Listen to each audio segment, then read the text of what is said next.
Welcome to the NJC's 10-minute takeaways. I'm Tom Stenson, audit trainer and head of training for the NJC, and today I'm joined by fellow committee member Andy Lloyd from Lloyd's Driver Training. Andy is an instructor trainer from Portsmouth. Thank you very much for joining us, Andy.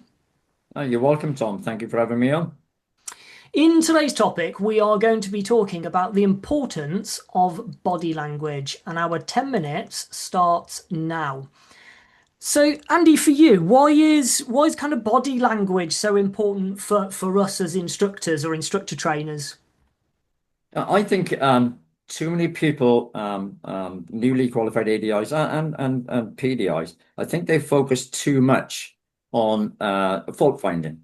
So they're trying to identify those faults, and they're not really aware of their pupils' body languages, and they miss those fundamental parts really. And when I've questioned and sort of asked people this, I think it relates to a lot of it is where they read so much topics about the part three, because they're working towards their part threes on did you identify the fault? What did we do with that fault?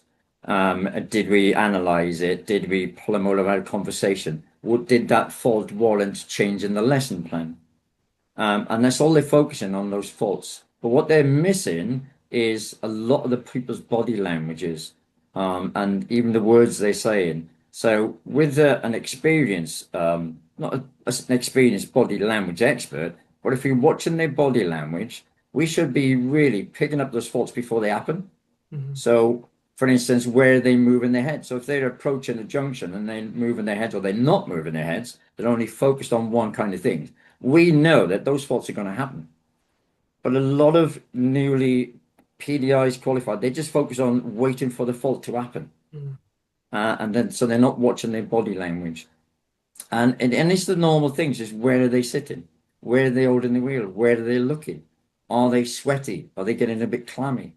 Are they shutting up? Are they not looking your way when you're trying to ask them a few things, or you're trying to ask those sort of leading questions, or the whys, the what ifs, and what are we going to do, how are we going to do it? They sort of shut down a little bit.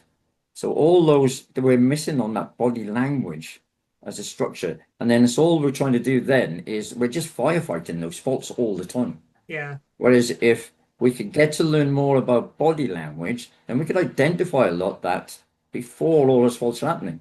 So then we can say to them, why are your shoulders hunching up? Why are you holding the wheel so tight? Why are you not looking the direction you're supposed to be looking? Rather than all the coaching questions of, well, okay, so tell me what we're going to do before we reach the red car. Tell me what we're going to do about this. So instead of those coaching leading questions, then we should be focusing on, hold on a minute, why are they holding on tighter than they normally do? Why are their shoulders hunching up? Why they're not talking to me? Why they're not looking at me? If we can identify that, then that should really, to me, in my experience, that should be your leading questions, not your coaching questions of what are we going to do before we get the red car. It should be, how are they feeling? So then we should bring in all the thoughts and feelings into their body language. So And sorry, Andy, do you find that sometimes that this may stem from the trainees or the instructors are generally just not watching the learner at the correct time anyway? Yeah, definitely. So what they're doing is and I know is they're watching them at the wrong time. So they might be giving them the question, and then watching them later on instead of starting watching them and then asking them the question, because then you can see their body language before you ask the question, and then after you've asked the question to exactly where they're changing their body language, so before and after. A lot of people fall down, whereas they ask the question, then they start looking. So they can't see that difference in body language because they don't see the change in the body language. And that's a big problem as well, is where exactly what you just said is starting to get to learn to look at them before the questions come up. And it's the same where they will identify, oh, I see you didn't check the mirror then, but they only look in the mirror or look at their face when they told them a direction or something to do, not before. So they're not seeing those body language changes because they're leaving it too late. And Uh, I think it is such an important thing because we generally as humans, when we talk to someone, we look at them, don't we? yeah. If we're stood in any normal environment, the majority of people will look. I've got you on my screen here, and I'm looking at you as I'm talking to you. But yet we get the instructors in the car, and that seems to almost go out the window, excuse the pun.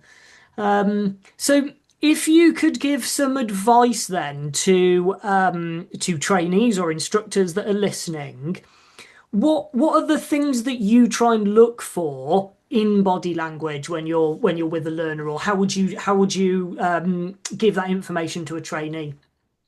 So what I would part with mine is what I do. I notice their body language from the very first time they sit in the car with me.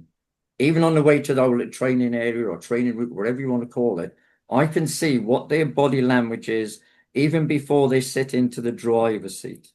And then when they sit in the driver's seat, then I can see how their body language changes, even on the first few minutes, the first lesson. So then when we start the coaching side of it, I already know how their body language is changing right Mm. through. And what a lot of people don't focus on is the people's eyes. Yeah. I learn a lot from where they're looking, not just turning the heads. You know yourself, Tom. People will say, "Oh, well, my last instructor said that I've got to emphasize the movement of my head." You know, I can see a lot in their eyes. You can see fear in their eyes. Mm, You can see if their eye movement is too much. So if the eye movement is too much, they started to panic. They start to get anxiety because they're not focusing. Why are they not focusing? So if I see a pupil's eyes going all over the place, that's the conversation I need with them, mm, not talking about what we're going to do on approach to the red car. It's that is the focus, and even in the eyes. Never mind all the big head movements. It's that eyes tells a lot of stories.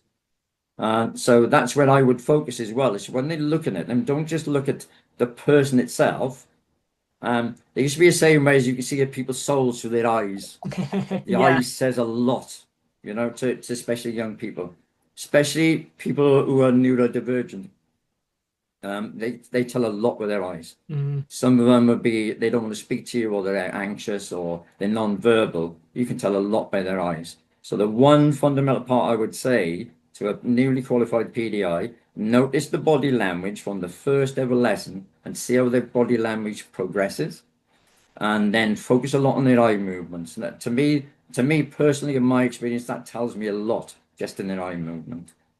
So that's where I would start.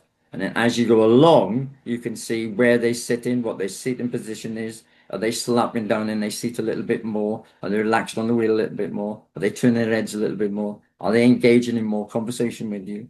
All that is a massive learning opportunity for them. I taught a non-verbal, and people used to say to me, "But how did you know that learning took place?" Well, it's quite easy. It's mm, by their actions. It's by where they're looking. It's about like the road positioning, their seating position. That's where I know learning's taking place. I don't have to ask them all the questions because they can show me by all that body language yeah. and what they do within that structure of it.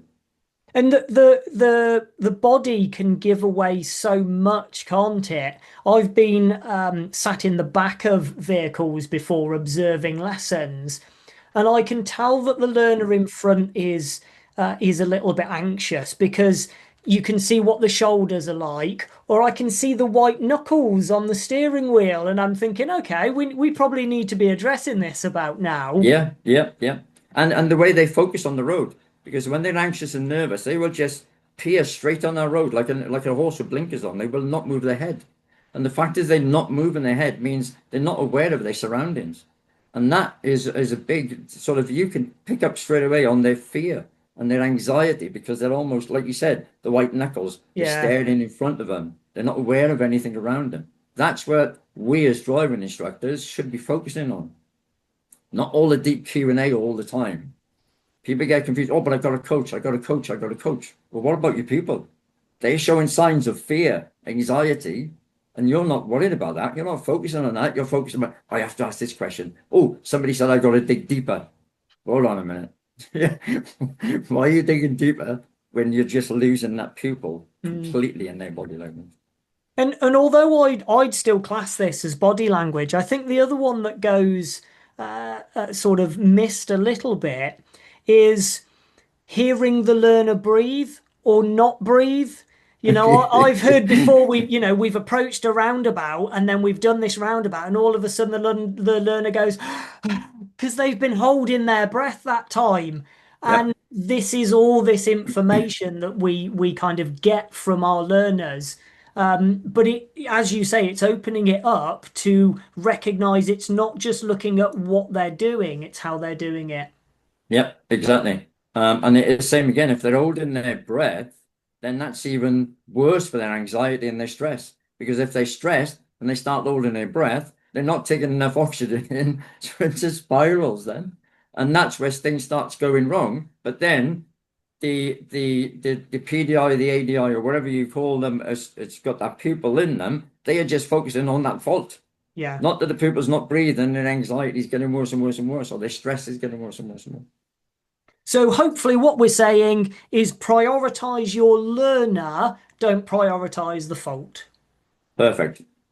Andy, that is the end of our 10 minutes. Thank you very much for joining us. I hope you can come back for another episode. Yep. Thank you very much, Tom. Hopefully I'll And catch you soon. fantastic. Those who've been listening, please remember to like and subscribe.